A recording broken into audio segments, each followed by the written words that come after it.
And now, Kyle and Steven present another episode of the Go F Yourself podcast. It's Fix. Really? Well, that's embarrassing. The Go Fix Yourself podcast.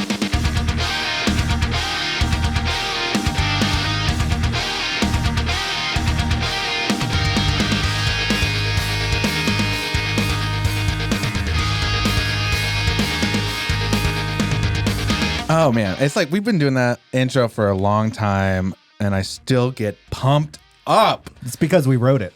Welcome to the Go Fix Yourself podcast, the podcast where we are fixing our worldview one conversation at a time. And I'm very excited about today because we have none other than Alexis Johnson, the housing and homeless coordinator for the municipality. Nailed it. You were so close. I told her right before this, I was like, all right, so what's your official title? And she, housing and homeless coordinator for the municipality. I was like, I'm gonna fuck that up. Because I said that, I kind of fucked it up. But welcome Thank you to the Go Fix Yourself podcast. We're very excited to have you on here. This is Kyle. We've met once before. We met at a medium build concert. Yeah. Small world. Yeah, it is a small world. So let's just dive right in because we have history because you set me and my wife up. That is true. I met Alicia in second grade, and she's been a lifelong friend of mine. Yeah. Second grade. Second high grade. School, you guys went through a lot together.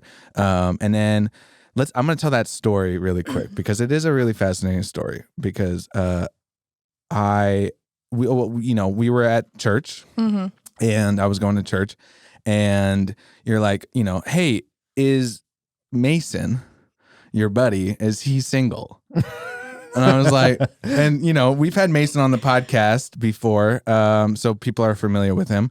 And I was like, wait, what do you mean? I was like, well, there's this girl, and I was like, hold up. I was like, he's about to get engaged. I was like, the person is standing right in front of you is a very single man, and he is ready to mingle. And then you're like, oh, okay, well, you want to go on a date? And I was like, absolutely. I'm desperate. Well, I think at the time you were considering leaving Alaska, and I was like, oh, he's already packed his bag, and I'm not losing my best friend to LA or to New York City. I definitely was considering that. I was at a crossroads.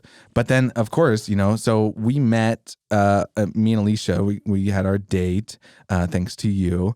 And then, COVID started, and then next thing you know, it's just a love blossoming. So that's a huge, huge win for your matchmaking company. If you ever want to, have a review or a testimonial.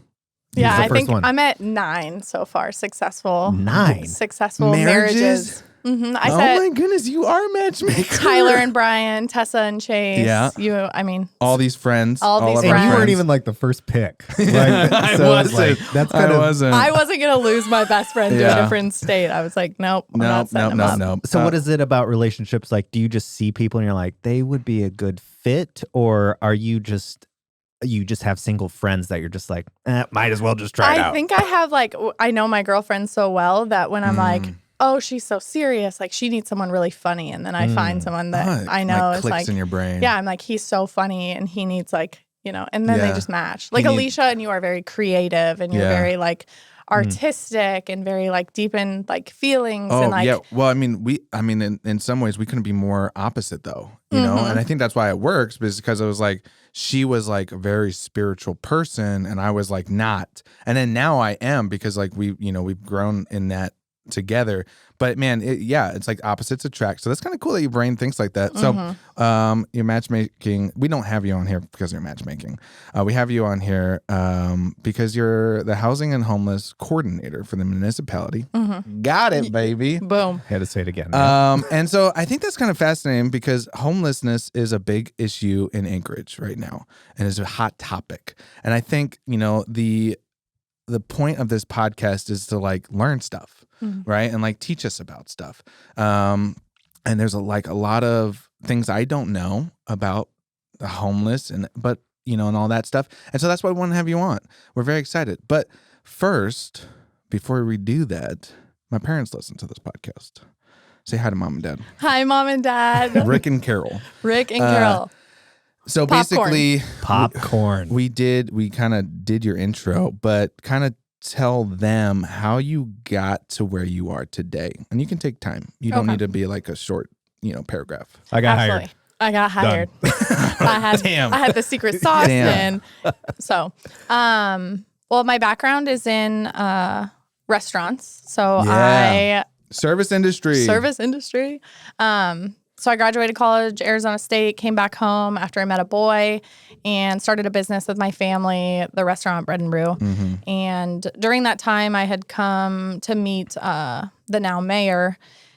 And I was just helping with like normal like graphic design stuff for his campaign. And then ultimately he was like, hey, do you want to take a temp 2-week EA job, executive assistant job, just helping me like get through transition until we find someone. Mm-hmm. And I said, yeah, sure. I'll take some time off Bread and Brew and I'll go do this. Well, 2 weeks turned to 4 weeks turned to a month. And then he was like, hey, do you want to come on as my EA? And so I came on as his EA and scheduler.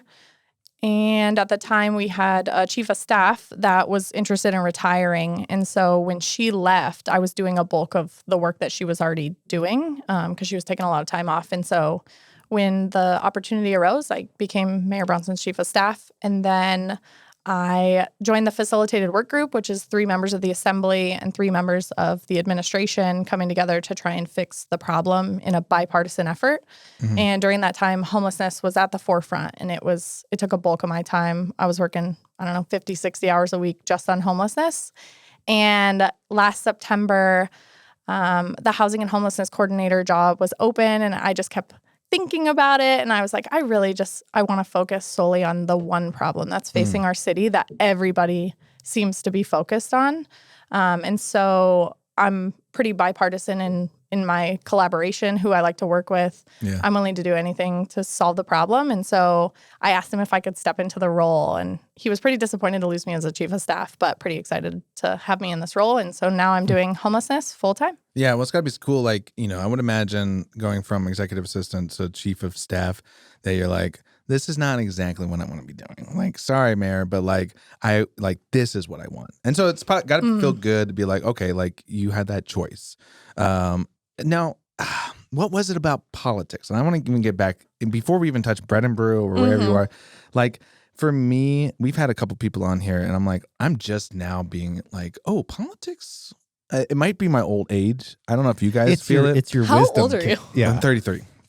I'm 31. I'm about to be 32. Right. But I'm just saying, like, I maybe it's just my path, my journey, but I'm like just starting to be like, oh, politics actually can do stuff, especially local politics. Mm-hmm. And so I'm finding more of an interest. But you found that out pretty early. And so how did you even like get into like the EA side of things? Where did you find yourself? The first effort that I really was like, oh my gosh, like this has an impact on my life was COVID. And I think a lot of people, COVID was a turning point in their life where they said, do I really want to do this for work? Do I really want to live in this city? And it was like this epiphany for a lot. Do I really want to do a podcast with this loser? That's what Kyle was saying. Yeah. That's what Kyle was saying. Yeah. And so I think it's like such a pivotal point in your life where you're like, how am I impacted by this? And is this really what I want to do? And so when COVID happened and they had shut down restaurants, it was like this, oh my gosh, this city can shut down your restaurant and there's nothing that you can do. Sure. And as a business owner, you're like, I have to maintain my staff of 40 people. Yeah. They all have lives. They have children. Like, what are we going to do? And so as an employer, you're so stressed out about COVID and how do I manage and how do I keep them their bills paid? And so that was kind of the first interest of government of like, how long is this going to last and where do we go from here? And so when the mask mandates and whether you're on whatever side about it, it was like, I want to impact not only small businesses, but I want to start thinking about like, getting into government to change lives. Bread and Brew was your intro to politics. That's when you started paying attention, I think. Yeah, definitely. I think a lot of people started paying attention. I think actually probably like that's where I'm like, I can start tracing back and being like, oh, I agree with this or I don't agree with this. And like, oh, this is actually affecting my life. Like, okay, like I get it. Big government still is like, I'm like, I don't, you know what? I don't care. But like now I'm really starting to be like, oh, local government, like I feel the effects. daily. So I think there's like an importance of that. And so basically, let's talk about Bread and Brew, because I thought like politics came a little bit earlier. But like Bread and Brew, you started this restaurant, and it's called Bread and Brew. You guys had like one of the biggest turnouts for like a donation fundraising event. You did a vlog with Stephen Cornfield. That was a huge. It was thing incredible. For the It was restaurant. one of the I biggest. have to imagine that. One of the biggest things I ever did. Yeah. Anyway, so talk Great about grilled that, cheese. like running a restaurant, really quick. So truth be told, when I came back to Alaska, my dad was like, hey, we should all go into business together. He was already in small business. Yeah. And I said, I want to open a hair salon. Oh, really? Yeah. And I said, it's going to be the quickest way to, get rent into the monthly income and not have a bunch of oversight. And my dad was like, I'm not dealing with like all of these hairstylists. 5-6 people. Yeah. Renting booths. And Renting yeah. booths. He's like, Yeah. I don't want to manage that. Like, what do you want to do? And so me and Jesse at the time, Jesse comes in and says, I think we should open. Jesse's her brother. Jesse's my brother. Gotcha. Yeah. Shout out. He goes, I think that we should open a restaurant, but only do it like 11 to 3 every day. We're just going to do lunch. And I'm like, this sounds Make it great. exclusive. Yeah. Like, Moose's Tooth, when you're waiting for 3 hours for a table, it's like every time you go, no matter what time, it's always a 3-hour wait. And you're like, Right.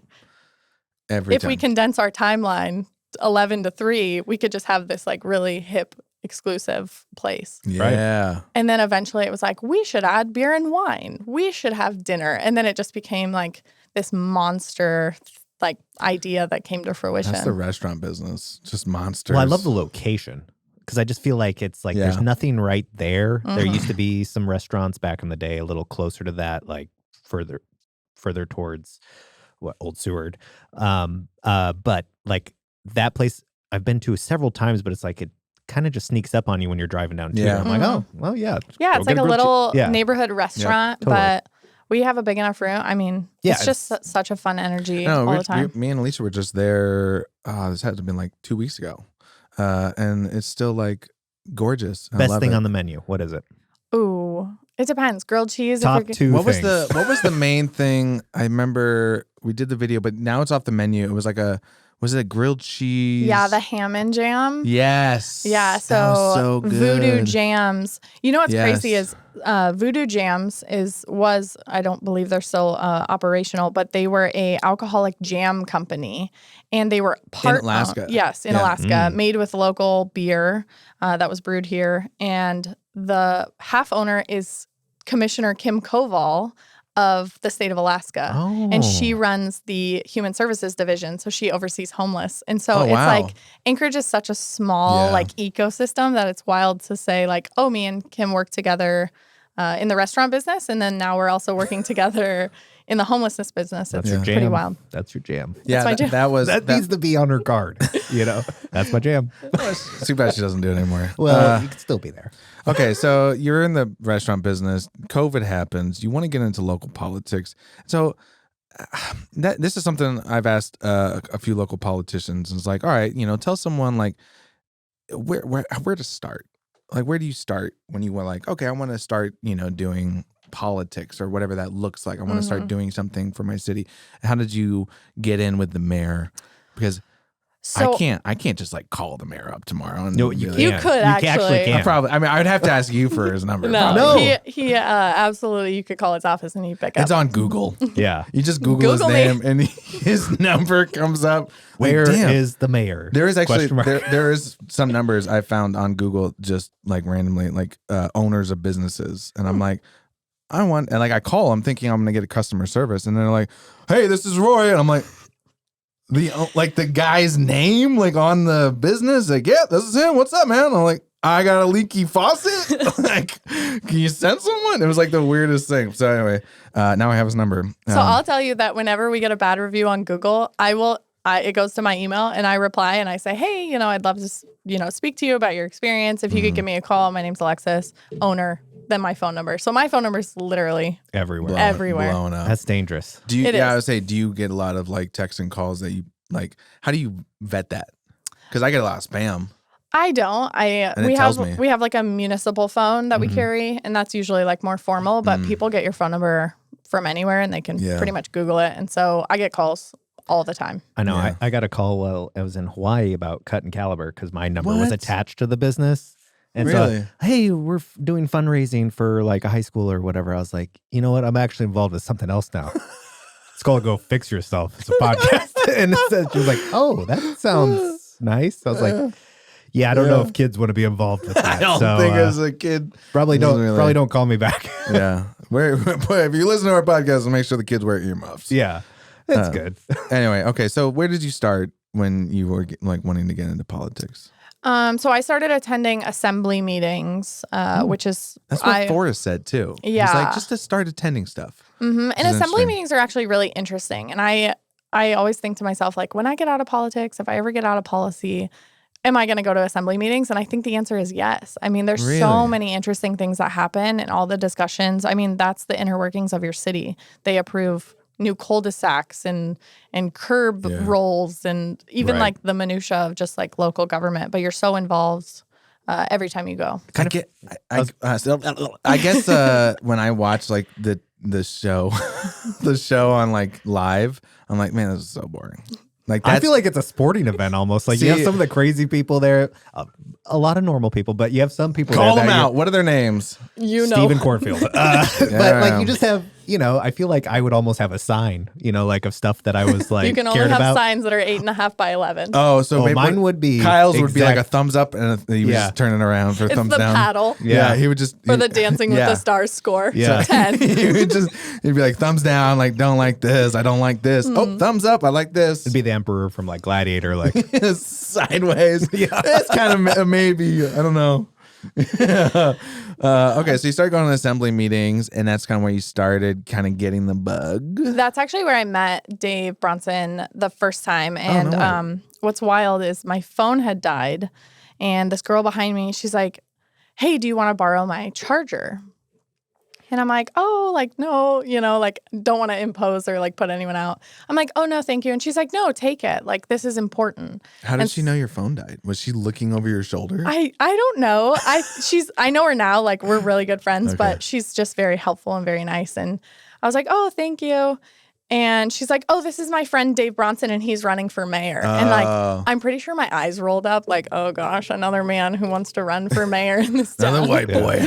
Like, oh goodness, we need another one. And I was like, oh, nice to meet you. And then every assembly meeting that I was attending, he was just there. And it was like, hey, how are you? And before you know it, it's like, I would imagine, you have to keep going to these things as someone who wants to be in office. FaceTime, you know. Yeah. yeah. It's You like networking. gotta know what's going Yeah. on. Yeah, networking for politicians. I don't do that. I like places where there's beer sold for networking events. And I joke about this all the time. So in homelessness, just to give you a background, 99% of homelessness activities in the municipality are funded by alcohol tax. And this was a new tax that was created in 2020. And the voters voted on it. And we take 5% of alcohol tax sales and it goes into 3 separate buckets in the health department. And one of those buckets is homelessness. And so I'm like, you know what we need to do? We need to start serving alcohol at assembly meetings because then the homelessness, effort is making money. People are more apt Listen, to come. I would come. Yeah. I would probably, I would do it. If we want Steven to show up, we need beer. Yeah. We think he has a problem, but whatever, the money's going toward the good cause. It's to a good cause, and that's all that matters. At the end of the day. Yeah. So did you have to go through like a formal application process of some sort for your first position? Like No. Yeah. go onto the Anchorage website and fill out like an application kind of thing? They make you No do that background once check. you. Has No, anybody done a background check on you yet? They have. Mayor. There might have been some happenings in municipal government that required everybody to go through a new background check. So, but yeah, so when I came on with the mayor's office in transition, he got to bring on his team. And a lot of the team members have to be confirmed by the assembly. And it's very formal, and you go through like a interview Kyle's process. up there. No. With Yeah. the We thumbs hate down. this chick. With Don't thumbs let down. her here. And it has a very formal interview process, but a lot of people on the mayor's team actually don't have to go through that process. So I got onboarded. I did go through a background check. They didn't find any of the bodies. And so, They will like- now. and so I got brought on, and I've been with him almost 2 years. Wow. Has it flown by? Like it working in politics? absolutely has. Because that's one thing with like politics. I feel like as much as it is the same stuff you kind of work on, there's also feels like there's new problems and new things every day. Yeah. And that's kind of the allure of it. Right. Is like you're not just like every day waking up and You're not doing tax like a spread, returns. yeah, You know, doing a spreadsheet every day of numbers where you really contemplate your life and like why you're doing it for the past few years. No, just speaking. Groundhog Day. Are you speaking from experience? No, but I think that's kind of the like funness of it, and we've experienced so much. We got to experience the earth or the avalanche out in Eagle River, and you get a call at 5 a.m. and it's like everybody needs to show up. With the train, that one? No, the Avalanche? Highland Avalanche. Oh, yes, that right there. I was thinking, yep. And so we got a call 5 a.m. and it was like, everybody get up. We're meeting at Station 11. Like, it's all hands on deck. And so we were up. And then I left the Highland Avalanche to fly to D.C. To lobby for money at the port. And during that time, Congressman Don Young had passed away. And so his funeral was at the Capitol. So we got to attend his funeral. And so it's just like this nonstop chaos. And it's just like, it's ever evolving and it's so fun. Yeah, I think that's why a lot of people like stay in it for so long is because time like flies by. When you're involved in so many different things, it's like you just said 2 years. And it's like 2 years is a long time at a job nowadays, but you probably feel like it's been months and you just started or are just learning the position. Well, you also went through COVID and that felt like forever. So that was probably pretty chaotic too, I would imagine. It's so weird because sometimes I think like COVID was a decade ago, but then I'm like, it was like a minute ago. We end up blacking it out. We're like blocking it out for we all have trauma from it. Yeah. Of some sort. I absolutely agree to that. Yeah. It is wild because you look back and you're like, things were so crazy now. Nobody really talks about it or wears. You see masks every once in a while, but it's like it does feel like, man, that was so long ago. Yeah. And then my daughter, and we're all still alive. Yeah, we're still alive. We made it. We did it. We're the lucky ones. We are. So tell us about like the homelessness issue that we're looking at. Like, why is it so important to Anchorage right now or Alaskans? Why is it on the forefront for the most part? Do you think? That's a tough question. That's all we ask you.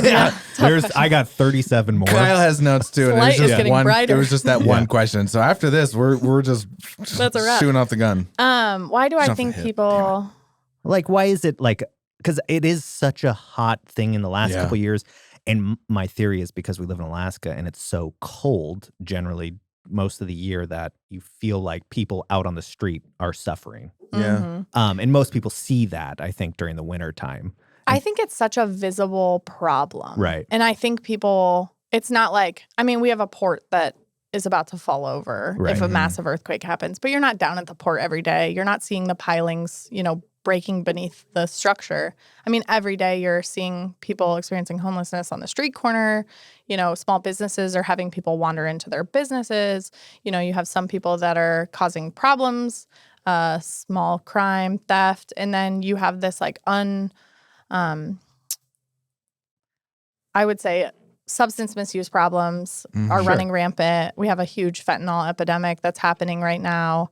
Housing's through the roof. And so a mix of all that, it really impacts like every facet of our city. And it's very, very visible. And I also think that it's a problem that the United States as a whole is like trying to solve in every community across the board. And so why do I think it's a political, I don't know. I think it's just one thing that everybody wants to be the one to solve it. And that's the one thing too, because like I did a little research, He found we got a PhD grad I just Googled Googled homelessness. And a lot of things came up. I read one. How do I solve it? No, but I mean like Alexa. Everywhere is different. I think that's the thing. Everywhere is different and we're all trying to like take inspiration from other places. But like, is there really a way to solve homelessness? Yeah, I think it's such a complex issue. And the way I frame it is like, I always say it's like a high school. You go into a high school, you have freshmen, sophomore, juniors, and then you have within those grades, you have straight A students that are in 12 different clubs and they're going D1 collegiate athlete. And then you also have kids that are getting B's and C's. And then you also have, and so it's like, how do you get everybody to graduate? Right. And it's like, well, you have to take a singular approach of like case management. Why are you homeless? And how do we get you out of this situation? Do you need substance misuse treatment? Do you just need a ticket home? We, during the summer, saw a lot of people staying at Centennial Campground that had flown up here in hopes to get on a fishing boat or at a cannery. And then their plans didn't pan out and they didn't have enough money to get home. Oh, man. And so they're stuck. Yeah, they're stuck. And so they don't have deep substance misuse problems. They're not mentally unstable. And so you're just like, okay, well, let's get you a ticket home. Oh, wow. Yes. Oh, go. I was just going to say, I would go back to why I think Anchorage. I think the biggest thing that like brought this to my attention was the Sullivan Arena. Mm-hmm. Like as soon as that became like the hub, The you were like, COVID what is mass going shelter. on? Like we're taking a place that like housed our aces and, all these things that like kind of was like a center of focus for entertainment in Anchorage now became a homeless shelter, which whatever. It just, that news headline I think was very shocking for everybody to see like, wait, so we're taking a place that we used to go to for fun and changing. That was before your time. It right? was. So during COVID, when I was still at the restaurant, we had to open a mass care facility to house. And Anchorage held the largest mass care homeless shelter in North America. Wow. Yeah. How many beds was that? I believe they got up to somewhere near 600. At the Sullivan? Oh, gosh. Yeah. And it was the longest running. We did almost 2.5 years. And then it demobilized under this administration. And then the mayor had proposed the navigation center off Tudor and Elmore. That had gone through the whole process. And then summer hit, Centennial opened. And then the project got halted over at Tudor and Elmore. And so now it's kind of this limbo scenario where, what do we do next as a community? And I think where I come from in the instance is like, I'll work with anybody. I don't care what political party you're with. Like, I'm ready to collaborate so we can stop using the Sullivan Arena, get people actually into housing and shelter and get them off the streets. Because we're going to pay for it on the front end with shelter and housing and peer support and all those services, or we're going to pay for it on the back end where Parks and Rec is cleaning up our trails. APD is dealing with crime. Anchorage Fire Department was dealing with fires last year, running rampant. Public safety as a whole. I mean, we're paying for it up front or we're paying for it in the back end. Yeah. Just depends when you want to pay. Yeah. So I'm curious too, because as like a, person in Anchorage, we've been reading about this stuff. We've been reading about the Sullivan. And of course you can make up your mind whether you like it or whether you don't, but you've been there. I've never been there. You never been? Well, I mean, I've been to Sullivan for like hockey games. As a homeless shelter? No. Oh, we should go. Yeah? I love it. I really do. And there's a lot of community narrative like, oh, it's a horrible place. Well, I agree. It's not a homeless shelter. It's not intended to be a homeless shelter, but it's better than freezing to death outside. Yeah. So walk us through the process of someone getting there and what happens when they get there and what are they getting? Yeah. So when people walk in, they can either get dropped off there, they ride a bus there. Other shelters will sometimes shuttle people over if their smaller site is full.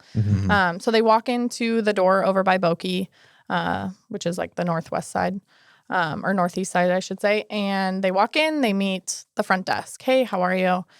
They get a bunk. They get a wristband, like a club wristband, and it says their name and a bunk number. Okay. And then they go in, and then within 72 hours of getting their bunk, a housing specialist will come out, get them on a list. We have things called CE lists, which is coordinated entry to get them into housing or to get them on the path to housing. And then their input into HMIS, which is our information system. And basically, we just keep meeting with them and saying, hey, are you ready to take the next step? And what do you need? Yeah, what do you need? What's next? Do you want to go to rehab? Do you want to go to detox? Do you want to, we have a lot of people that want to get back with their families or like repair their family relationships. And so we work on that. We have a lot of people who are from out of state or from out of city who are just like, I just want to get back home. I just don't have enough money to get home. And so we offer help with that. I mean, there's so many different, it's such a complex issue that you're just continually meeting with people to be like, hey, Kyle, what can I do for you today? Are you ready to take the next step in your sobriety? Let's get you to this. Kyle, are you ready? I am ready. We all looked at him. And we have people who want jobs. And I was just telling Kyle earlier that we had a job fair today at the Sullivan Arena. Parks and Rec came out. They have 153 seasonal positions. Oh, wow. And so they filled about 25 today with people living at the Sullivan Arena. Mm-hmm. And so basically, they get there and then they have a bed and then, food. Mm-hmm. 3 meals a day. 3 meals a day. And then they can stay there for however long. So they just have to check in twice a day just to be like, hey, I still want my bed. Because if they don't check in either in the morning or at night, their bed gets flipped and given to someone else because there is such a wait list. Yeah, I was going to imagine because there's a lot more homeless people than there is shelter. Now 300 beds at Sullivan, but then there's also, Beans, soon to be Beans. So Beans sold to Brother Francis. Yeah. And so Brother Francis has 120 people. They're usually full. Downtown Hope Center is an all-female facility. They're always full. We have the Sullivan, which is 360. That's full. Plus a warming area where people just go to sit so they don't freeze. And that sees about 100 people a day. And then, they're smaller, like Awake, Covenant Houses for youth. Yeah. There's just so many scattered. Gospel Rescue Mission over at Tudor. There is a lot. Yeah, I was going to say that's still under 750 people. Under 1,000 for sure. And lack of housing really plays. We just got our gap analysis for this year. Anchorage is short 2,400 housing units. If we had 2,400 housing units, we could house people. But right now, there's just nothing. The market is so. It's interesting how we're having you on. And then recently I was, I've been working with HAPP, HAPPP. Have you heard of this? No. Housing Alaskans. So basically it's helping people get housed. And so I'm learning about this kind of how they're going to help and all this stuff. And then I'm like, oh, interesting. And then they have numbers for Alaska in total. Mm-hmm. And it's insane. You think about Alaska and you're like, it's freezing outside during the winter, 9 months of the year, and you're outside. Mm-hmm. And it's what can we do for those people? And then how are we helping them? And so Sullivan Arena has been helping them, but it's not a long-term fix, is what you're saying? No. So sheltering's never going to be the long-term answer. We never want to keep people in shelter. It's like going to the emergency room and saying I'm going to stay in this emergency room and hope my leg gets fixed or, my broken leg. And so we want shelter to be short and then to get them onto the path of housing. But there's just no housing right now. And so with COVID, especially with the building materials, inflation, costs of everything going up, supply chain breaking down, the cost to build a house now, you're looking at $1 million, whereas 3, 4, 5 years ago, it was $450 to build a house. Yeah. And where would you build, where would they build this in some location downtown? Where are the units that we utilize now? So housing is few and far between. We saw a huge pull of housing units when Airbnb, Verbos came online because people who had long historically had these 12-month leases are now in these short-term, quick Verbo scenarios. And so we have so much land in Anchorage. If the developers would come in and, I think the Anchorage Assembly and the administration are very focused right now on how do we break down the barriers and lower the cost of developing housing. And now there's a lot of talk about public-private partnerships to kind of capital stack new housing. One of the cool things that Anchorage is doing is we're taking old hotels that are kind of outdated. They're not getting as much tourist. That's not what we want our tourists to see is some hotel that was built in the 70s. And they're taking those units and turning them into housing. And so they've had one so far, but there's 2 that are coming online. Is that one of them? So Golden Lion was purchased as a substance misuse treatment, but now it's being turned into low-income housing. Gotcha. There's 2 in Spenard that were just purchased and acquired, and they're going to be turned on in the next 3 to 6 weeks. And then the guest house downtown was also turned into 131 housing units. Do you see now with these small, multiple rooms instead of one giant mass shelter, do you see that as beneficial, better? Because they have their own space, they are able to lock the door. Because I would imagine, Sullivan Arena, it's just a place to get warm. And but I'm still around the people that I don't want to be around. You know what I mean? If I was homeless, it's there's my buddy who punched me in the face, earlier today. And it's you can't really escape them. And there's noise music, phones or whatever. And then, so I would imagine a smaller shelter would be more beneficial. So is that kind of like the way that you guys are working towards, like those specific? Yeah, so Anchorage has been really good, I think, this year with building out almost like a step system where the entry point is Sullivan Arena. And once you are in Sullivan Arena, if we know that you can, take care of yourself or maintain a room by yourself or with a roommate, you'll move to what they call non-congregate. So congregate is like the Sullivan Arena where you have a huge congregation of people. And then non-congregate, which is like the Alex Hotel or the Aviator where you have 2 to a room. And then once you get to that, we focus on housing. Like these people they've maintained good cleanly rooms. They're not throwing parties. They're not, inviting guests, like tons of guests. And then they go into housing. And so it's almost like a step system. But there's a lot of people that really like congregate sheltering because they create these like communities, small communities where it's like, if you both were homeless and I was homeless, it's like, well, I don't want to go to a room by myself because, I'm scared. But if I'm sleeping next to, my 2 buddies, like I feel comfortable. Right. And I feel stronger in numbers. Yeah. Gotcha. Yeah, I could imagine that because like when we had Jeff on, Jeff Landfield, he talked about we read his story about, staying there. And it really opened my eyes to like, there's some scary aspects to it. Even as a full grown man in there, there's all sorts of things that you face. But then it's also like you run into these little pods of people that have probably been through so much together for years. Absolutely. And it's like their family. And they do call each other family. Oh, sure. We try to prioritize families and they're like, oh, that's my brother. And I'm like, that's your brother. He said he was from Texas. And they're like, oh, not by blood, not by blood. Yeah. So they create little family units and we try to honor that because it's just one more step in successfully housing someone or, they want to have someone that they trust to walk alongside them. So what are some characters that you've met that are like some of your favorite? Like people, I mean, you got to have some people that you're drawn to, I'm assuming. You're talking about clients? Well, sure. Like, or like politician. I mean, who are we talking? Well, I would say like you've been dealing with the homeless population and I'm sure interact with plenty of them, right? Yeah. I mean, so there's some that you've probably have some rapport with or some of your favorite, like you don't have to say names or anything, but like describe them. Stories. Like, absolutely. So there's one guy that stays at Sullivan. He does not have a bunk and he only stays in warming. He's probably my age. He eats a gallon of ice cream a day. A legend. But he... Oh, wow. I would... Did not expect that. Yeah. That is me. Even in the... Oh, man. Okay. And so, what flavor? Do you know? Is it a different flavor? Last time I saw him, he was eating cookie dough ice cream, but he was pouring sugar packets in it? Into it. Yeah. Oh, he's wild. And I'm like, dude, what are you up to? Like, what you been doing? And he was carrying a shovel. For his ice cream. And I was like, what's with the shovel? And he's like, oh, well, I've been shoveling people's driveways for like $5. Oh, like, yeah, dude. Love this. Entrepreneur. Like, yeah, a little side hustle. Yeah. And then the next day I come into Sullivan and he's carrying a TV, like a big screen, like 40, I don't know what the sizes are, but like 46-inch TV. And it has like a power cord, but like no cable box, no DVD player. I'm like, dude, what are you doing? And he's like, well, I traded my shovel for a TV.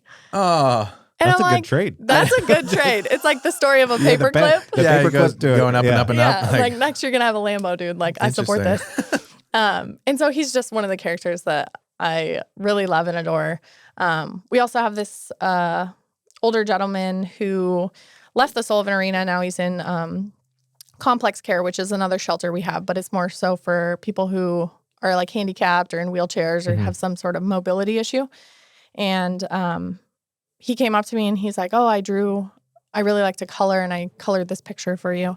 And it hangs in my office. And last time I saw him, I brought him an adult coloring book and a bunch of coloring crayons. And every time I see him, he's always like, oh, I made this picture for you. And so I have a bunch of them in my office. It's creative. Oh. And so these people, you're meeting them on like a daily basis. What is like your interactions with them? Are you going to them being like, hey, what can I do to help you today? Or are you just like, hey, let me just hang out with you? And my thing is like, you never want to come in and be like, hey, like, why are we homeless? Or like, how can I help you today? Yeah. It's like, what's wrong with you? How can I fix it? Yeah, I guess I could. Yeah, that's. And I'm always just like, Kyle it's like, does that to me all the time. Yeah, Steve, what's wrong with you? What is wrong with you? And so I just come in, I say they're my homies, and I walk in, I'm like, hey, what's up? I give them hugs. I say, how's your day going? You got anything fun planned this weekend? I mean, they know the situation they're in, and you don't want to bring any more attention. I mean, there's people that are paid to do that, and that's their focus, to get them housed, and like, how can we help? But I'm just there to say, I'm here to help if you want it, but I'm just going to kick it with you and hang out. Yeah, hanging with the homies. Yeah. Right. Yeah, like one thing I noticed with that, I'm sure you've gained quite a bit of empathy towards the situation working in it. But like, I feel like a lot of Alaskans just kind of have this negative outlook at like when we drive by somebody panhandling or something, or if you get asked for money, like it is, I've had to remind myself, because it used to annoy me so badly. I'm like, no, like this. And now I have to like kind of like wheel back and be like, I don't have a clue what this person has been through or has faced, or what struggles they have every single day. And I've been really blessed. And so I try to put those glasses on when I look at them and see how I can help. And I have to remind that, like with my stepson, he like looks, and why don't they just get a job, or something very like cold and callous. And I'm like, well, but it's very complex. Like, we have no idea what that person is going through. And he's like, yeah, but like, they should just get a job, get money. And we hear that all I'm sure, like the time. Like, as just get a job. As much as he's a kid, I'm like, that's what everybody probably. And that's a like huge community narrative of like, oh, like, let's just get him a job. But you meet people who, I mean, you'll have regular conversations with some people, and then all of a sudden they'll be like, the government has put bugs in my ear, and there's clouds above the building, and they just, it's almost like they're no longer like, it's like they're lucid. And so what are you going to do? Give them a Home Depot vest and be like, get to work. Like, it's just, there's so much like complexity as far as mental health. We have a lot of people who have traumatic brain injuries. And what do you do in that instance? You can't just get a job, but it's almost like we just don't have enough in between levels of, this person cannot live by themselves. They need some level of complex care. Like where do they go? Yeah, where do they fit in? Yeah. Permanent supportive housing is basically housing that has a full-time caregiver. It's similar to assisted living, but it's much more involved. And it's probably not cheap. It's not cheap, no. Yeah. Because first off, you got to find the housing, but then you got to find the employees to work there, and then the staff to work there, I would imagine, too. And workforce, I mean, everywhere in every industry is suffering right now post-COVID. And so it's hard to get people to work in any industry. It's interesting. I just had a talk with someone who owns a restaurant downtown, and he's like, he owns the place. He's like, I'm working overtime. He's like, because I just can't keep people down right now. He's like, turnover is just crazy. And so I would imagine trying to find help for, stuff that's new is tough. And so what are like the steps, people can do to help out? So, right, like, if they're hearing this and being like, okay, this is an issue, this is a problem, what can I do to help? I would just say get involved, have an opinion. Go to the assembly. Yeah, go to the assembly. And I think one of the things that we do is sometimes we get in these little echo chambers of our little, either political circles or like friend circles. Right. And we kind of all, I mean, friends have opposing views, but for the most part, like, you hang out with people that you're similarly with. Right. And so I think we get into these like little echo chambers, and I attend community councils that don't normally favor me or favor who I work for. I attend work groups. I listen to community conversations about people that I don't normally agree with, because I think it's really important for us to take ideas from everywhere and kind of just like mold them together and hopefully get the best output for our city. I love that. Yeah. Why do you think, okay, that's another good question that you were saying, is because this is Kyle said it a little bit earlier, there's such a divisive issue, this one. And I was nervous talking about it because I'm like, oh, this is out of my wheelhouse, but let's go for it, because I think it's important to understand what's going on in our city. And, the people who aren't in an Anchorage right now, they're like, all right, tune off, but hey, you know what? I want to know, and I'm very curious about it. But why is it such a hot issue? Like, why does it, besides that, we said earlier that everybody wants to solve the issue, but it is like, is there, we already talked about, there's no like one right way now. And so, but everybody believes this way is right. No, let's do this, let's do that. Is it just the way to get there?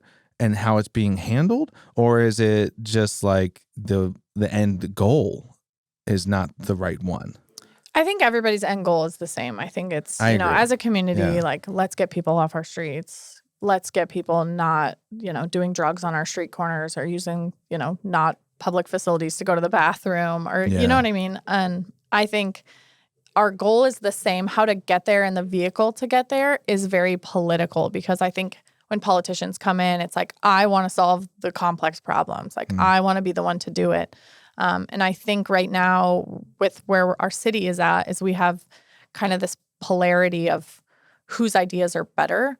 And I think that was one of the reasons I was so excited to take this job, is that I get along with pretty much everybody on the assembly. I have a great working relationship with the administration. I want to be the one to be like, hey, like, how do we get there?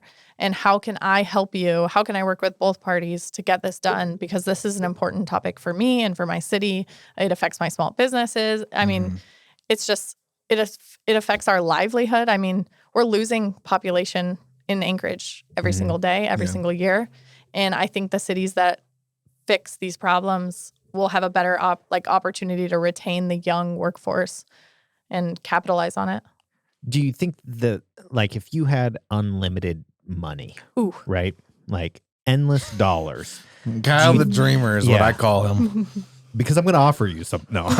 But do you think this could be solved almost immediately with the housing? Like, let's just say here's $10 trillion, build all the housing you need for everybody. $10 trillion. And maybe take a couple for yourself. Chill out, Joe Biden. Yeah. Couple trill. Yeah, a couple trill, But if you could build all the houses you needed, do you think this issue would immediately go away? So maybe not immediately, but would solve it to an extent, because I always hear the housing is what is the issue. Yeah. Not just here, but I've read all sorts of issues where different cities try different techniques of housing is the answer, shelter, I should say, for people is a human necessity that would solve a lot of it. And so what do you think?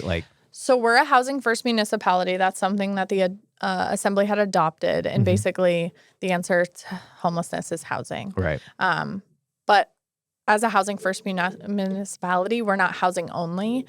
We believe in wraparound services, supportive services, because if you take someone that thinks, the government's put bugs in their ears and there's, these looming clouds of chemical gases over their apartment, no housing unit is going to successfully just take care of that person without someone being like, hey, Brenda, let's make sure we're taking our meds today. And how can we, go to counseling and let's talk about your substance misuse. And so, yes, we are a housing first municipality, but we need to have those wraparound services. So if I had $10 trillion, I think we could build all the housing units, but I also think we should focus on supportive services, really having a robust mental health industry, which we're lacking massively in this town. And then substance misuse treatment beds. Detox is the number one pinch point for us right now. Sure.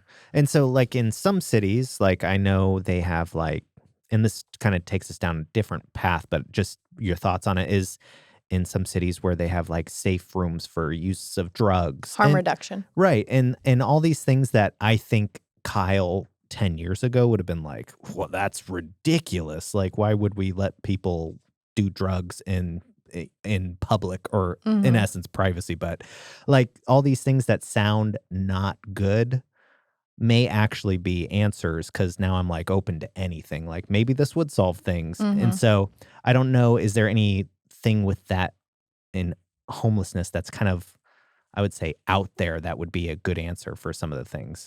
Yeah, we have some programs in town to kind of back up a little bit.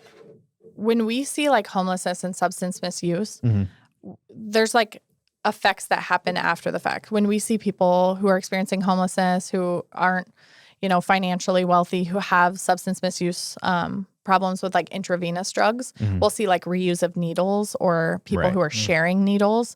And now you're in a public health crisis of transmitted diseases, hepatitis. And so we have programs that allow for needle exchanges, which is some form of harm reduction. I don't know if Anchorage is ready for a harm reduction site. I'm always open to seeing the data, and if that's something that because is it's a successful. wild idea. Yeah, it's wild. But one thing that people don't talk about in homelessness is free will. I mean, right. if you want to be homeless, it's your right to be homeless.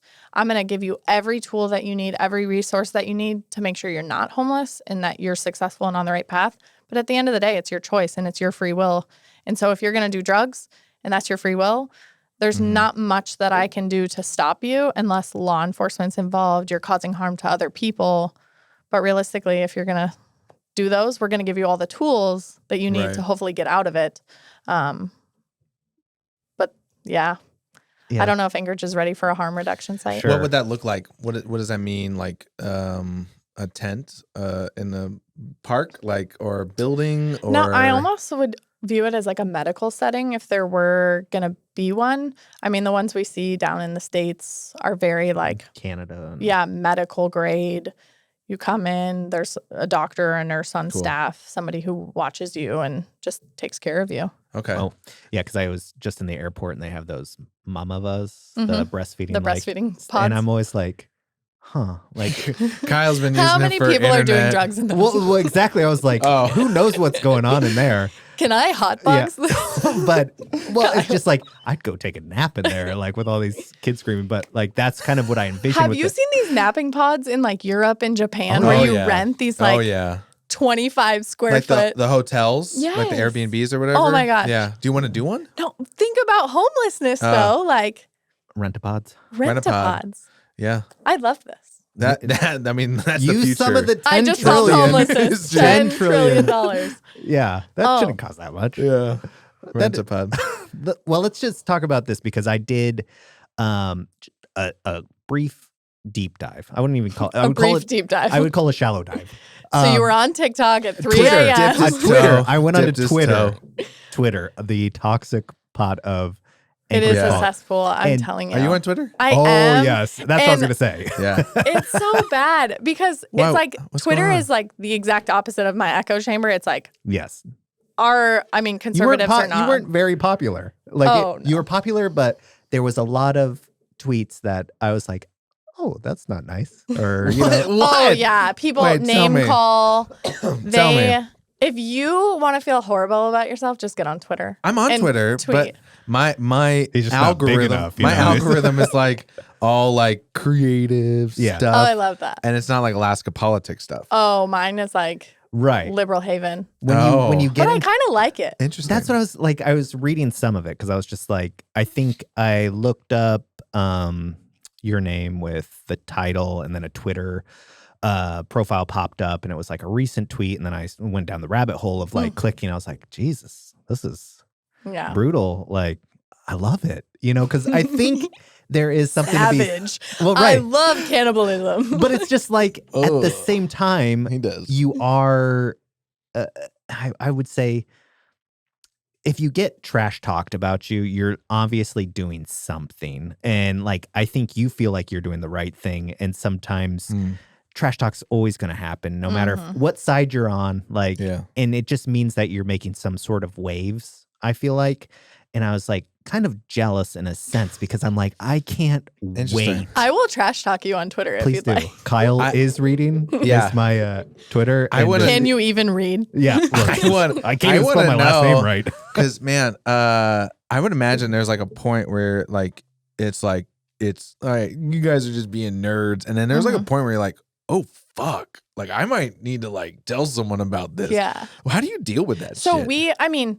when you work for somebody who's in politics, you're gonna have controversy. Yeah. I mean, we get emails all the I was time. gonna say, Off yourself. We've had I hope you die. a few politicians on here, and every time they're like, people hate me. Yeah. Like there are people who don't like me. And I'm like, I got like 2 people that don't like me. There's something about Who are politics that they? is so. I'm a people pleaser. Yeah, politics is like so personal to everybody. Like Bronson, I mean, obviously you can ask 2 people. One person's gonna love him. Yeah. One person's gonna absolutely hate him. Like all my friends, It's all like, left or right.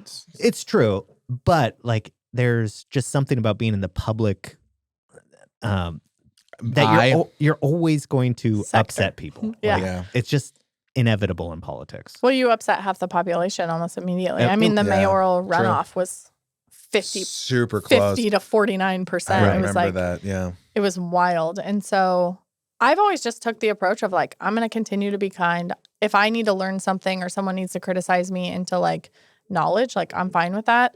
I'm never going to support people being like, go off yourself or like, I can't believe her. Like, I hope she dies. I mean, we get death threats. I mean, Dave gets death threats. Chris Constant gets death threats. Jamie Allard. I mean, that's just kind of the business you're in. I feel like that's when, this sounds messed up, but I feel like that's when you make it. You know, when you get a death threat, like I have reached success because You people want me if dead. people want Here's to your hurt me, award. that's when I'm going to have a party. My first death threat, I'm having a party. Kyle, go fix yourself. Yeah, I was going to say, is it going to happen right now?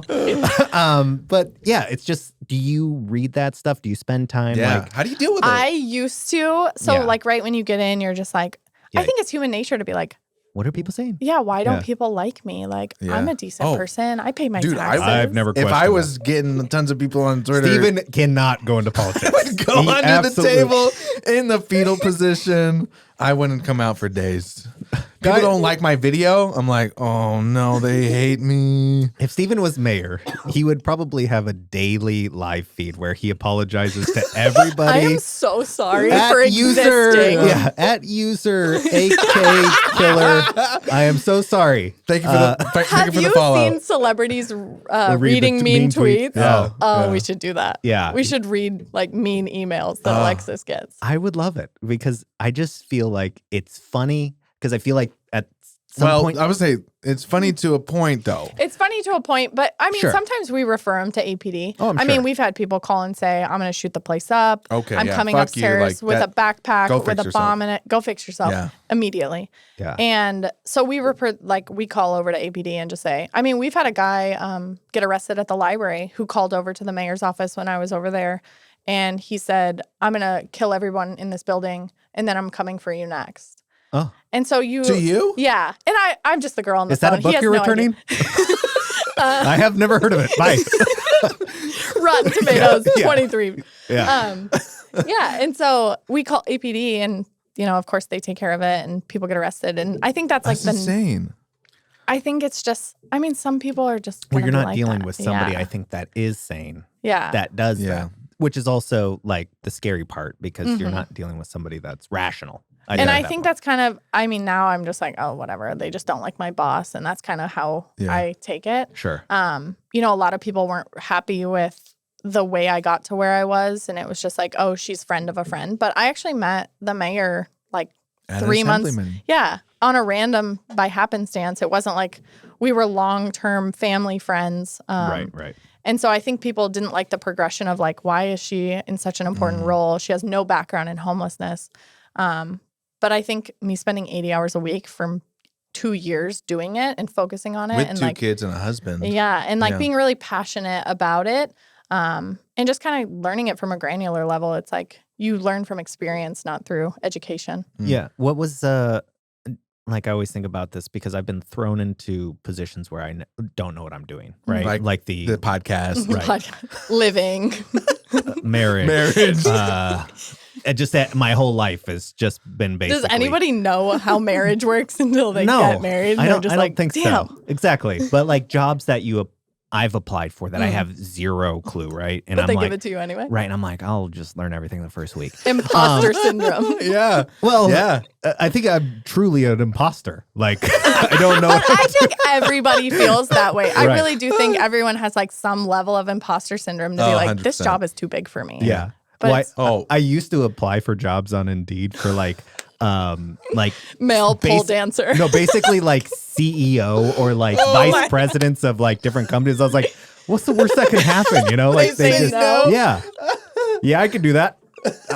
And then I'll figure it out the first week and whatever. But like you get this job and like you said, there's people that have probably questioned your credentials and all this stuff. Like, how did you get comfortable with the topic? Did you just like read everything you could or like just like what was your process of being like, I I need to justify why I have this position. Like, what did you do? Yeah, so when I came in as the EA, I think EA was kind of in my background as far as like doing a restaurant. It's like you're doing emails, you're taking phone calls, you're doing scheduling. Your service. And so, it's customer service. Customer service. And hospitality, I think, plays a role in homelessness. It's like you have to have some level of compassion. You have to have some level of problem solving. And so when I moved to chief of staff, you're just thrown so many new things that I don't think anyone's fully prepared for an avalanche, for an earthquake, for wildfires, hotel collapses. Like, I just think it's something that you like learn on the fly. I'm just really good at multitasking, and I think that's why I was, at least I hope, decent as a chief of staff. And so we joined facilitated work group that was 100% focused on homelessness. And I never like being the dumbest person in the room. I at least want to have like some. You want to be the second or third? Yeah, I'll at be least, like second. It's fine. You never want to be the. You never want to be the smartest, and you never want to be the dumbest. I for sure don't want to be the smartest one in the room. I think I'm and there's 4 of us in this room, and I think I am number the 4. Smartest. No. And so I always just came prepared of like, oh, we're gonna talk about complex care this week, and so I would just deep dive like. And it's almost like TikTok rabbit holes or Twitter rabbit holes. It's like you're doing so much research that the next day you come in. You're allowed to look at TikTok for working for the municipality? Don't tell anybody that I'm on TikTok. Did you just out yourself? Chinese, you got that? She's on the app. You got my data. Yeah. Oh, no. I'll tell you, working for like a conservative mayor, and when you tell people you're on TikTok. It's like sometimes you get down the rabbit hole. Which is crazy to me. It's crazy. It's funny because I was talking to someone today on the phone because they want me to do TikToks for a company. And I was like, yeah, I have a little bit of experience, but, like there's a couple of corporations that I know locally that won't allow TikTok to be on their phone. Absolutely. I kind of get it. I understand. But they're like, well, we want it for our social media though. But they're like, the social media crew is like, we're not allowed to have it on our phone, though. Well, get another phone. Use a browser. Like, here's another phone, but it's not company phone. That's your personal phone. Use it on there. I was like, interesting. That's a interesting dynamic. I think TikTok is, I don't know. It's an What's addiction. your For You page look like? Ooh. Yeah, tell us what you see. What?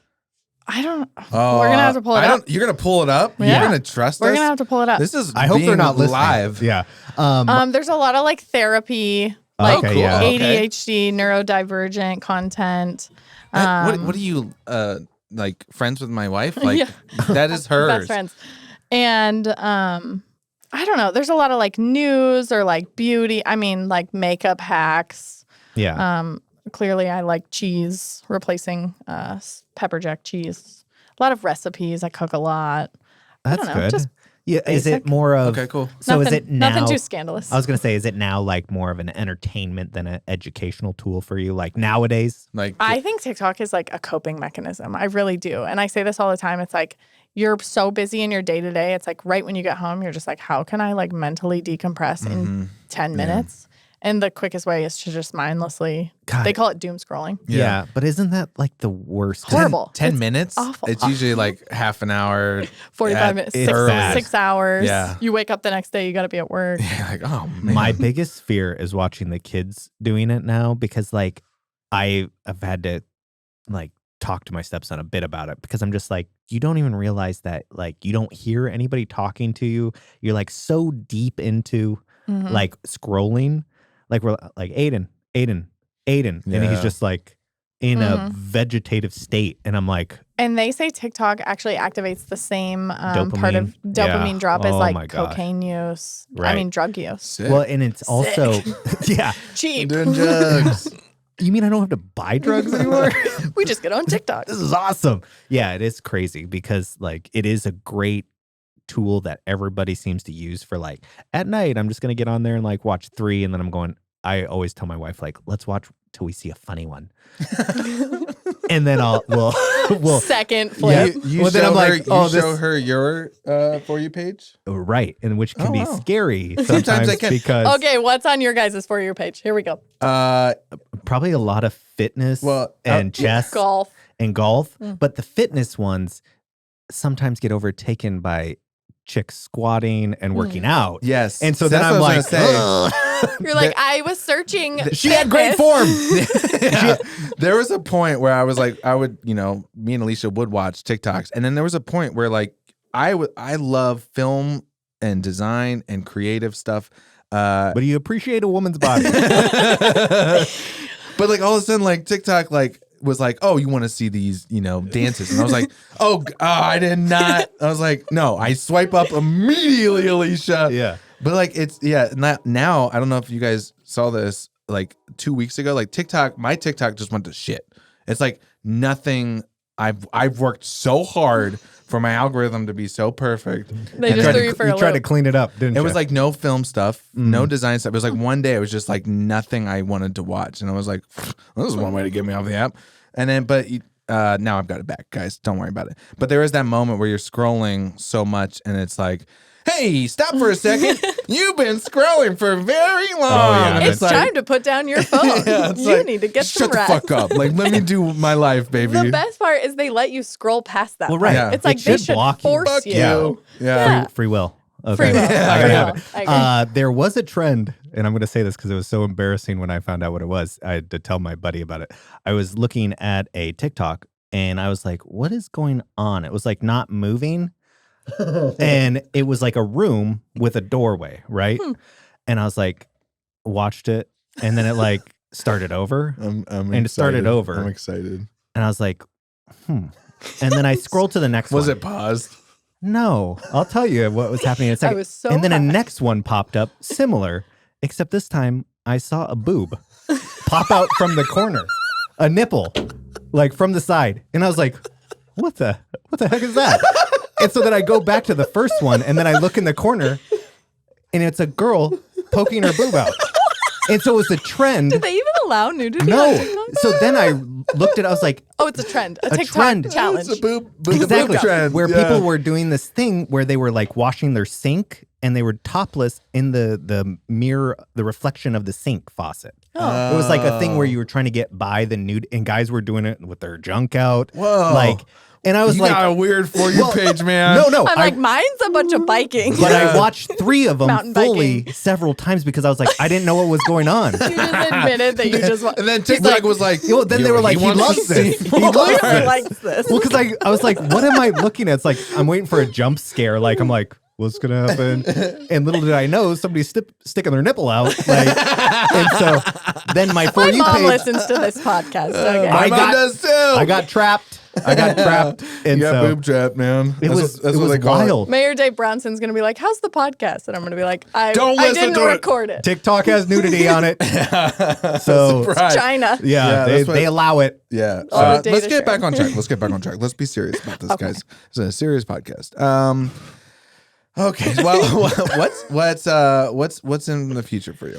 Like what's coming down the pipe that you're excited about? What are you working on right now that you can talk about? Like What do you do to what's next? decompress, when you don't want to Scroll TikTok. Yeah. Besides TikTok. Besides, Yeah, I think for what the future holds, so this mayor has another year in his first term. He's going to seek re-election. If he does win his mayoral race, we'll have another 3 years. I think I'll stay in public policy. I really like the aspect of just hanging out with the community and bettering the place that we live. I mean, it affects every single thing that we do. Even if he's not reelected, you'll stay. What would you want? What would be something you'd be like, oh, that would be interesting? I mean, I thought about running for assembly. I think staying in the health department's really important. Public health is, so it touches everybody in our community. I could go work for the governor. I don't know. Yeah. We'll see. It's a lot. It's open. I know, it's open. yeah, the assembly almost seems like a cool kids club to want to join. Like when I hear Chris talk about it, I'm like, It does. I'm not Throw dumb. your hat Yeah, in the yeah. ring. He was trying to get us to Join as a team. Yeah, Steven no. and Kyle. Conjoined twins. One seat. we have one microphone in front of Yeah. us. Excuse me. Yeah. Ladies and gentlemen. Have you guys seen my TikTok? There's nudity on it. Guys, before we start this assembly, I have a I have story a to tell. confession to tell. I have a story to tell you. And I have to show everybody. Can you put it up on the screen? Yeah. You know what you guys should do is you should commentate one assembly meeting where it's just like full comedy. I mean, there's so many That good would like actually be funny. we before I took office, we used to have assembly drinking games where we would sit at home. I won't mention any names, but me and a couple of my girlfriends, it would be like every time they use the word bifurcate, Ooh. They say, I'd like to echo the sentiments of my colleague. That's a drink. Anytime they like rearrange the agenda, anytime you have a crazy person. How do you even learn how to talk like that? So there's a book called Robert's Rules, and it's basically just like government procedure, and it's so monotonous and boring, but you have to. That's how you maintain structure within in government. No. It's I'd like to call to order. I'm going to bring my own lingo. Listen, what's that thing called that you guys were doing earlier? Calling to what? The bidricade. Order. We need a bidricade or something like that. Whatever. No. Bidricade. Azerbaijan. Carry. You guys know what I mean. Yeah. Okay. Very clear. Yeah. That is one thing I've always been impressed with, people who are like, they can keep a straight face and they can say this serious stuff. And I'm like, how? I would be losing it up there, man. Well, it's funny going into assembly meetings now because you have this. I had a drinking game where it was like every time they say that. Yeah.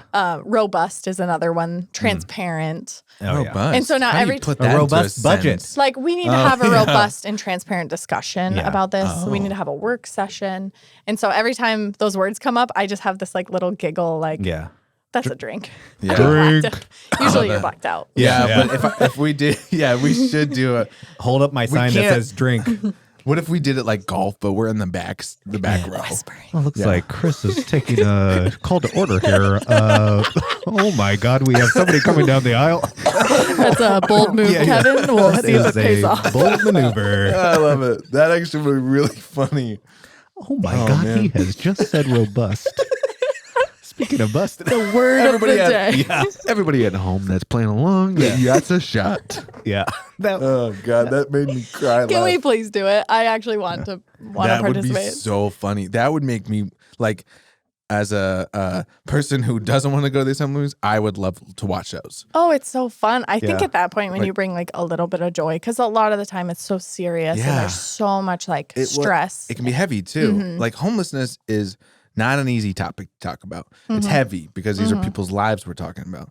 But it's serious because it's like it's happening around us all over the place. And so we're interested, but also like, so I would imagine that there's a lot of stuff like that, a lot of topics that you have to talk about. And it's like, oh, okay, that's going to be another 2 hours of TikTok for me tonight. Like, I'm going to need to decompress today. Absolutely. Yeah.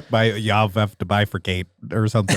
Yeah. I think one of the biggest things with homelessness is that I feel like for me is like you have such a heart to want to like help people. And so you're like, I'm going to spend every dollar in my bank account to get this done. And then you hear of people passing and you're just like, you take it as like such a personal loss. And so it's hard to like dissociate from this is my job, this is who I am in real life, and kind of like figure out how to intertwine, because if you take all your work home with you, it's so like heavy. Yeah. I can only imagine, that how do you like differentiate between getting, ridiculous tweets and going through heavy stuff and finding a home life? You have 2 kids, you have a husband who's a badass snow machiner, might I add.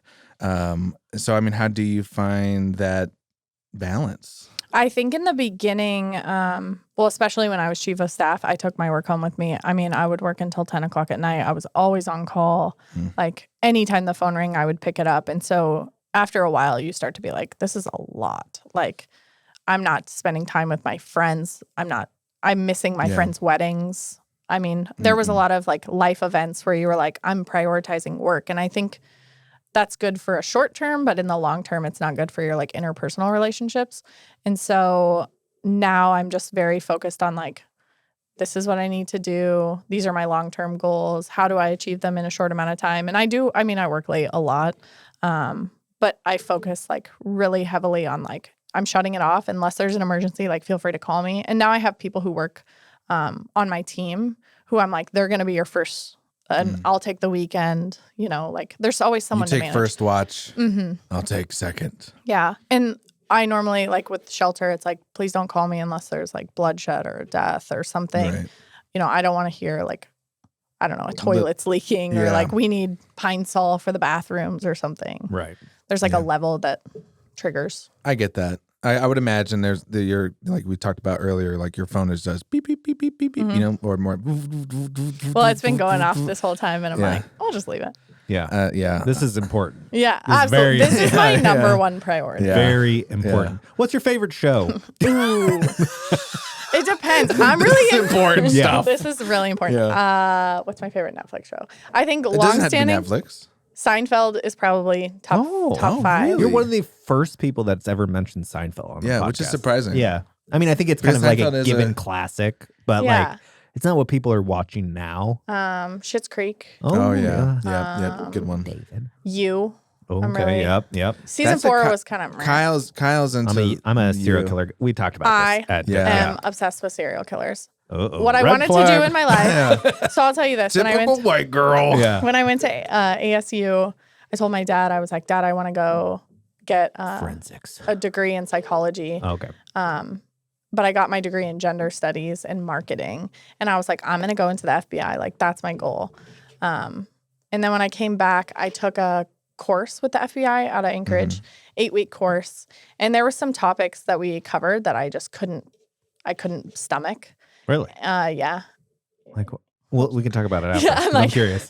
Here comes the trauma. We did a course on like crimes against children. Oh, yeah. And I absolutely was like, I don't know if this is for me. Yeah. Sure. Like, When it's real, like Oh, versus yeah. a show or a movie, it's a lot different. yeah. We have a guy that actually used to buy Cut and Caliber all the time, and Uh-oh. I saw his partner, and I'm actually, I met his partner, and he's like, "Oh, I work with Chris Thomas," and then so I started talking to him because we were actually doing a video on him, and it's heavy. Oh, yeah. Oh, Like he had to go through some shit.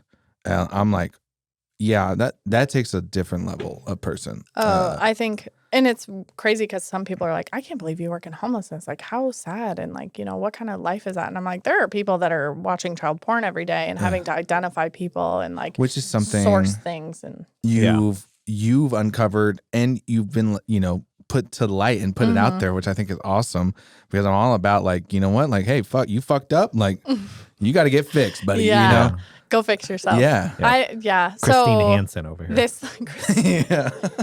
sometimes I that's go good. down these rabbit good holes one. because I Good get one, Kyle. so like fired up about it. But when parents like put their children on social media. social media Yeah. to the point of like, this is explicit. Like, there's no need for your Yeah. kid to be like in a bikini and like have your profile public, and grown men from random parts of the world commenting on your kid's photo.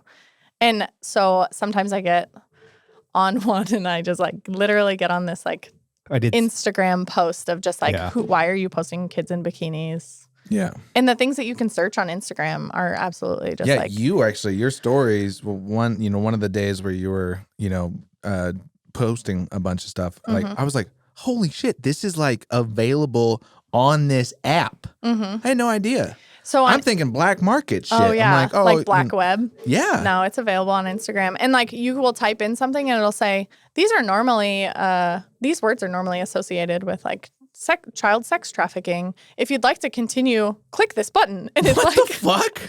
Seriously? yeah, it's like, or these photos go against our community guidelines. If you'd like to click this button, like you can proceed. And it's like, well, if Oh you my know damn God. well, and we know, like, who's proceeding? Like, Yeah. Right. if you click proceed, the FBI should be in your Yeah. house. Yeah. Right. Yeah. Yeah. Well, yeah, it's got to What be the like a fuck, man. like a like an AI thing where it like can read an image Mm-hmm.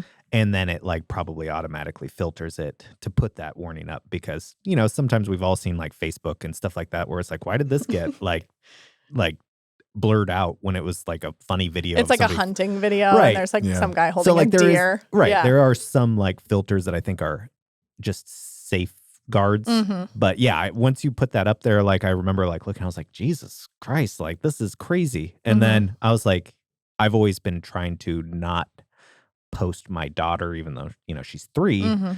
but she's becoming that age where like people are weird about little kids, and Mhm. I'm like, oh man, I Yes. can't even post my daughter like a I don't cute even know picture. if I Well, one of the things we Just see a lot is like, it'll be like, oh, like Erica's going to her first grade at Baxter Elementary. Oh yeah. And then it's Too like, many details. but you can scroll back on people's public profile and it'll be like Erica Johnson, born, and then it's like her birthday, her weight, and like you can go back and find someone's maiden name. And so all these Yeah. like security questions that a school will ask if you're like going to pick up a Right. stranger's kid, If you ever want to You pick could up my find out on kid, the social media. password is Literally. pumpkin pie. I'm just, you know what? I Like just safe decided. word. Yeah. I just decided I'm not gonna have kids. I'm just not Yeah. gonna do it. Like I don't. Or you could just be the That great sounds like protector. insane. Yeah, I That we have don't to- post my kids on social media At all? No. Yeah, see, that's the thing. My brother and his wife, they've decided that, like, hey, we're going to let her decide when she's old enough. But for the time being, like, don't keep her out. So she was actually in my wedding video. They were like, hey, we want to post this on Oh social yeah, media. I saw your wedding video, Yeah, and it it's was blurred great. out, and I really appreciated that. I blurred out her face, but then also there was like 3 other clips that they were like, can you take these out? So I had to like send it to the editor again. And like, I've always been like, well, why? But then like with this shit that comes up, like, I'm like, oh, okay, I kind of get it now because it's funny that my sister-in-law, her TikTok is filled with mom stuff. And so this is kind of like she hears all these stories and stuff. And my only thing is like I have a few friends that have kids. And so this is relatively new, and it's insane to me. Yeah, it's it really like the is. first day of school thing where it's like, hey, my name is this. This is the school I go to. My teacher is And it's this. such and an it's like, overshare. Yeah. don't be telling people that. Well, and then you have everything. some random guy who just follows you under some fake profile where it's like, Right. oh, I'm your cousin's cousin. Yeah. And then people will call you paranoid because you're like worried about it. But I'm like, I'd much rather be on the safe side I'd rather be paranoid than. Yeah. to an and, like, extent. I think it just has That's something the true to do crime with like. stuff like that we enjoy. Like my mom instilled that in me. She always thought I was going to get kidnapped. Like probably hope I was getting I watched kidnapped. so much Dateline that I Yeah. was like, I'm not going to the Diamond Center. They're waiting for me. They're gonna throw me in the car. Nice try, Baskin Robbins. Not even coming They near out you. here. They out here. Oh man. Have you ever seen on TikTok the people pleaser, the guy who gets abducted and he's like, hey, like, you know, Oh yeah. Oh, Like yeah. yeah. do you want me to buckle up Yeah. or would you prefer my hands behind my Yeah. back? Behind my back right in front of me. Yeah. Oh, That would be Lord. me. So you said Seinfeld, Mm-hmm. and obviously you like some other stuff like you. And like, is there something that you go directly to like after a hard day's work besides TikTok? Like, is there like I go to Office episodes a lot of times. And I've never, don't tell Oh, Alicia, I've Jesus. never seen an episode of Really? The Office. breaking news. Breaking news. This This episode's is my getting never deleted. have I ever She drinking doesn't game, and listen I to these am. podcasts. That's okay. She does. No, she doesn't. No, She does. As soon as She we quit. started going, I mean, yeah, I'm Going steady. as soon as we started going, like having guests, and we were going like over an hour and a half, 2 hours sometimes, 2.5 hours sometimes in one episode. Like she's just like, I can't. I have no. And I'm like, hey, I get it. I don't really listen to your priority. podcast either. So Jeez, You need to guys are condense it to like a 30-second Yeah. just soundbite She'll of watch the waffle clips. thing. she does She'll watch watch the the clips. No. I do love She the does clips. support. But yeah, no. I mean, it is. This is a time commitment. We understand that with people. As far as like So listening. we appreciate all our listeners, and you should tell all your friends, and you should keep doing it. So like, This Yes. episode brought to you by Cut and Caliber. Yeah. R.I.P. R.I.P. Oh, So you've never watched The Office? I have never watched an episode Why? of The Office. Interesting. Why? I'm almost like proud of it. Because you're, at this you're point, too it's just good like, now. you're just like, Yeah. I don't even want to. Well, I think it's my go-to never have I ever. And everybody always puts a finger down during the drinking game. And so I just think like, I don't know. It was just never something I got into. Gotcha. It was never a TV show I got into. And I think once it passed, it was like, I'm not going to go back and binge however many seasons. Yeah. It's like Grey's Anatomy. Never seen an episode of Grey's Neither Anatomy. have I. Nothing like Neither that. have Okay. Not He's even like, it is so much better. Kyle, close. Kyle is very big on The Office, and so is Alicia. But have you watched like Parks and Recreation? Oh yeah, Yeah. Same so idea. same idea. Yeah. I'm Very a huge similar. Parks and Rec is like working for the municipality. yeah. It's just Yeah. Who's the Ron Swanson? Bronson? Johnson has it was a Bronson. Ron Bronson? Ron Bronson. No, we had Forrest on here, and he said that Veep. Have you ever watched Veep? Yeah. He said that is like, With Julie Dreyfus. yeah, very similar to Exactly. maybe a little bit more on the comedic side, but like definitely close to the what it's like to work in government. Which I was like, oh, I love that show. Sometimes you meet people in government and you're like, that guy's been watching way too many episodes of West Wing. That is another one Not too. like that. Is he walking down the hallway like talking? I have the mayor. Yeah. Yeah. Like, oh, buddy, you're not Aaron Sorkin. It's not, Not like that? No. No. Well, we appreciate you coming on. Anytime. Yeah. Yeah, this was great. That was fun. Yeah, I think it's it was fun because I was like, hey, this will be great, and I think we talked about it at the wedding, and I was like, yeah, this will be great to have you on because this is a topic that I'm not very familiar on, right? Homelessness. Let's go back to the seriousness. And so I was like, this is really what is the pinnacle, like the definition of this podcast is like, let's learn from someone else. Yeah. Let's learn something that might be sometimes hard to talk about. And maybe we don't agree on that. And maybe we have different beliefs and different views, but we can still have a civil discussion and learn from each other about it. And so I think having you on, I was like, oh, this will be good because it'll be a good like first step with Alexis. Like, well, I'll be able to like do it because like we know each other, we have a rapport, and so it was like a little easier. So we thank you for just spending the time. I know it's late. Is it late? It's late. It was like lunchtime. Not for me. Yeah. Not for me. He's 33 now, so yeah. goes to bed. I don't even want to talk I was in about- bed by 10 o'clock last night. Wow. Yeah. Marriage changes a man. Big time. Yeah. Big time. Big time. Anyways, well, we appreciate you coming on. That was a great way to end this. And where can people find you? Like, where do you want? Yeah, point what's people? your Twitter? So we can go leave some more messages. Let's see. I think my Twitter is at Alexis for AK. And my Yeah, Instagram. you just did a poll for that, and I voted I for that, did. and I realized that I voted the same as everybody else, and I was like, woohoo, I'm not alone. Sheep. People pleaser. Yeah. People pleasing. People love me. They don't even know I did that. So I was girl in government. And do you know Yeah. Travis Smith? Nosev? Yeah, I know Nessa.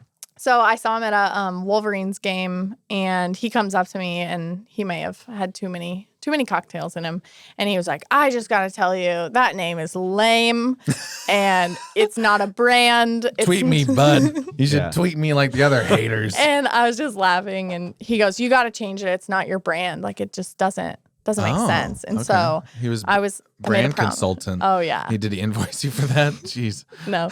Well, now you have to stay in Alaska though for forever. Yeah. So- Alexis for the universe, Or- you know, yeah. like global domination. For the world. But okay, yeah, so Alexis for AK at Yeah. Instagram. and then I think, I think I'm Do you Alexis want for people Alaska. to go to your Twitter? Yeah, whatever. Okay. They Yeah. can see all the hate. Yeah. I'm I'm curious. Leave a positive message if you would. Just one. Please like and share. Yeah. Google review me 5 stars, please. And Appreciate go it. to Bread and Brew. Is Bread and Brew still a thing for the family? Yeah, so my brother got out, my mom got out. My mom's been traveling the world. Right, Good for her. And Living it Jesse's up. been in video production, and he's doing a bunch of things. And so me and my dad were in it. And now that I've kind of stepped into government, my dad's been taken over. And Yeah. We so- saw him last time, and he had big ideas. And I was like, hell yeah. Like, he came over, and, like, we talked for a little while. I was like, yeah, you do you. Let's go. Well, we like, put in that new parking lot right across the street. And I'm like, bro, we need to have concerts. yeah. So I called up my friend Helen, Helen Oh, yeah. Fleming, and I was like, you need to get medium build, like just bill me. I need him out here. I yeah. need to have a summer concert with You should beer. just hit up Nick yourself. Hey. Yeah, sure. Why not? Yeah. Someone Super It's fangirl. funny, like someone hit me up being like, do you think Nick would like this? And I'm like, I don't fucking know. You guys like, are message BFFs. him. He's a I'm not- person. Like God we literally have talked at the on the podcast. Like that's it. And I've seen him like once. You in guys life. aren't like hanging out watching Office This guy's a episodes together? superstar now. Yeah. I know. I Yeah. saw him 2 weeks ago at the Aquila space downtown. Yeah. There was like 30 people in the room, and I was like, I'm never gonna get this ever again. Yeah, isn't Yeah. that kind of cool? I think that's one thing too. We were talking recently with another guest, Mac, and he was like, "We've been able to see like big bands or big shows before they became huge. Like Macklemore came up right as Thrift Shop, and Imagine Dragons came up right before they blew up. I saw Luke Combs at the state fair, and then literally like the next year he won like Artist of the Year at CMAs. Insane. And I'm like, And so when we saw him at Beartooth, I was like, "Oh, this is the moment. This is the moment." I was like, "Oh, this guy is going to go on to bigger and better things." But no, we're not like best BFFs, even though we would all love that. I think. Yeah, I'm gonna text him. be I right saw now. it. It was crazy. He was at a Wolverines game, and we were standing right next to him, and I was just like, do I say hi? Like, Yeah, do it. And He's the friendliest. I know. dude. And Helen was like, he's a normal person, and I was like, I know, but he's like a celebrity. Yeah. Yeah. Well, that would be cool. I would come to that show at Bread and Brew. Well, thank you for coming on. Anytime. We do Thanks. appreciate it. And this was very enlightening. And I think, we got fixed. It was robust. It was will say that. robust, transparent. Yeah. Next now- time we should bifurcate a little bit. Yeah. I still don't know what that means. It means to take something like let's do separate. X and Y Yeah. together. And we'll say, well, let's just focus on X right now. We'll get that handled. And then we'll come back. Bye. I mean, Bifurcate. yeah. It's like air traffic control. How the spelling is like saying like by like B. IFURCAT, bifurcate. Okay. I just heard Katie. Bifurcating. I was like, Bifurcating. We need to buy some stuff. bifurcate. Okay. Well, anyway. We've been trying to say Thank bye. you for the spelling bee. We'll see you guys Killing next week. Bye. Bye. Bye.